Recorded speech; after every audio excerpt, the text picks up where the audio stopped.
100% Barça, le podcast 100% Blaugrana du journal L'Indépendant.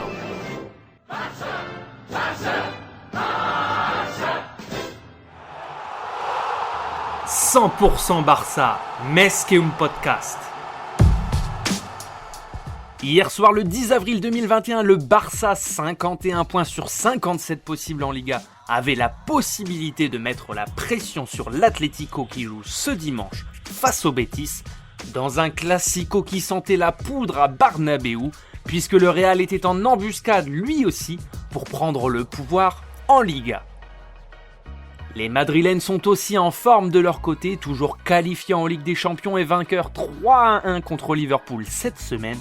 Les merengues étaient toutefois amputés en défense de Dani Carvajal, Sergio Ramos et Raphaël Varane, mais avec tout de même Casemiro, Valverde, Modric, Kroos et le capitaine français Karim Benzema.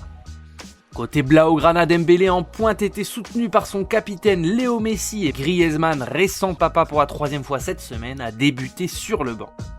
Et c'est Benzema qui a ouvert le score à la 13e minute d'une très jolie talonnade.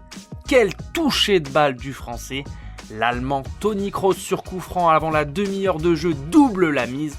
Malgré la possession de balle, les Catalans n'ont eu que 2 occasions par l'intermédiaire de Messi, juste avant le coup de sifflet de Jesus Manzano.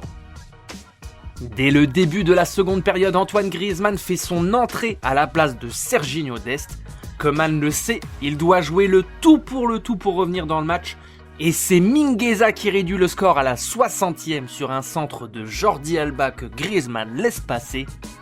Trincao et Braithwaite font leur rentrée à la place de Dembélé et Pedri González.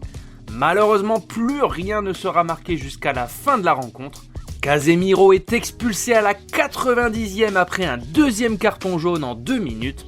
Le jeune Moriba aurait pu égaliser dans le temps additionnel pour le Barça, mais a vu sa reprise du droit mourir sur la barre transversale de Thibaut Courtois. Le Real prend donc la tête provisoirement de Liga avec 1 point d'avance sur le Barça. Le match que les Catalans ne devaient pas perdre a été raté par les Blaugrana, dominateurs mais jamais assez dangereux.